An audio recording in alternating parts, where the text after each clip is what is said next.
Guys, thank you very much sa mga nag-subscribe sa akin YouTube channel. Ito ay magsimula na naman si Ate Beth ng maglalaba. Pagkatapos magluto, maglalaba na naman ako. Grabe, no? Paano guys? Wala naman kasi akong katulong. Unang-una, wala akong kasama. At marami kaming inalagaang may mga sakit dito sa loob ng bahay ko. Kasi may mga edad na tulad ng tatay ko, nasa 94 years old na. At yung aking kapatid na pinakapanganay ay may sakit din na paralitiko. At may edad na rin. Kaya siguro kailangan kong gampanan ang lahat ng ito kasi wala naman ako ibang kapatid, diba? May mga kapatid mo lang o puro lalaki. Mahirap kapag lalaki ang kapatid mo. Hindi magagampanan ang trabaho ng mga pangailangan sa araw-araw na mga trabaho tulad sa pambabayang trabaho, paglalaba, paglilinis at mag-asikaso sa lahat ng may mga kapansanan. Kaya guys, alam nyo, thank you very much sa lahat na nag-subscribe ng aking YouTube channel. Well, utang na loob ko habang ako'y nabubuhay sa inyo. Thank you very much, ha? At huwag kayong magsawang manood sa aking YouTube channel, sa aking mga videos, sa aking lahat ng mga na-uploads na mga videos. Parang marami kayong matutunan dyan dahil ako ay nag-upload din kahit na family event lang, kahit pa paano. Most important talaga yung family event kasi parang nakikita at naririnig, nakikita at nalalaman natin kung ano-ano yung mga kapakanan at kung ano yung mga obligasyon natin sa bawat isa sa loob ng pamilya. Kaya thank you guys. Ayan, patuloy tayo. Maya-maya konti. Kaya magsimula tayo sa paglalabas. Sobrang daming labahan guys. Na ako magluto. Ayan ang aking mga niluluto kanina. Wala na, tapos na lahat. At palabas na ako. Papunta sa labas. Naglalaban na si Ate Beth. Grabe. Ayan ang aking washing machine. Ipaiikot ko na guys. Ayan.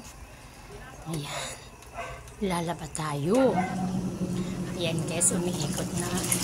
Nakikita nyo lang guys. Wala, ang dumi na ng tubig. Pangatlo na kasing salang to. Grabe. Ayan yun ang aking mga labahan. Ayan ang aking mga labahan. Nagkalat. Sobrang kalat na sa labas. Nagkalat. Grabe. Dito pa sa kabila. Oh my God, andun pa sa loob ng bahay. Sa loob ng bahay ko guys, nagkalat ng mga labahan. Grabe. Kaya guys, wala tayong magagawa, di ba? Ganun man talaga ang buhay ng tao. Kung hindi mo pa pala ng ang iyong mga trabaho, ay hindi mo matatapos at magagawa. Kaya guys, thank you very much sa inyo sa inyong mga tulong tulad ng pag-subscribe, panonood sa aking YouTube channel, sa aking pages. Thank you very much. And good morning. Good morning, good morning, good morning, good morning. Very much and good morning sa inyong lahat. Ayan ha. Ayan. Ayan guys. Thank you sa inyo ha. Panoorin nyo ang aking YouTube channel para malalaman nyo kung ano yung aking mga ina-upload na mga videos, lalo-lalo na sa mga family event. Alam nyo guys, sa buhay ng tao, lalong-lalo na kapag ikaw ay isang nanay, kailangan mong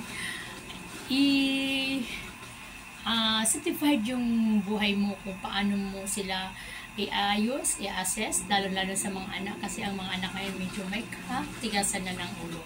At kailangan ang lambing mo sa kanila at huwag kang mataray sa mga anak mo at huwag kang magmura. Huwag kang magsalita ng mataas at huwag kang magsalita kung ano-anong kabastusan or anumang mga bagay-bagay na hindi naman dapat sabihin sa mga anak. Kaya, yan guys ha. Thank you very much and good morning and thank you very much. And have a good day.